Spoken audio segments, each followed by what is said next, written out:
challenging myself to talk about one word for at least 1 to 2 minutes, given from a random word generator. And today's word is head. Okay, interesting. Head.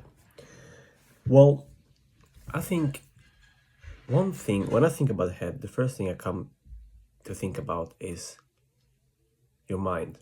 Because what's in your head? Your brain, obviously. And what do you use your brain for? Thinking.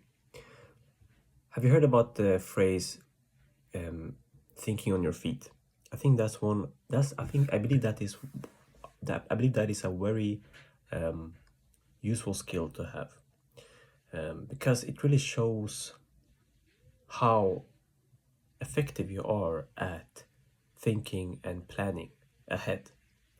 Thinking on your feet is a skill I have been struggling with developing for some time, and I think one of the reasons is that I've never really been put into that many situations where I've had to think on my feet. I usually try to avoid those situations, especially if it's something I'm not prepared for.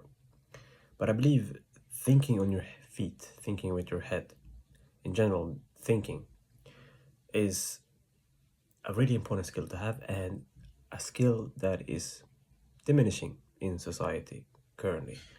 Most of your thinking is done for you. You don't have to remember anything or trace back your thoughts anymore. Everything is tracked. Whenever you have a thought about something or trying to figure out something, you can just use ChatGPT or Google. You don't have to think anymore, honestly. And I believe it shows when it comes to especially situations that you can't prepare for. In those situations, it's usually the guy or the girl who has built up the habit of actually using the brain effectively who is going to prevail. So back to the word again. I think I drifted a bit. Head. What else can you say about heads? So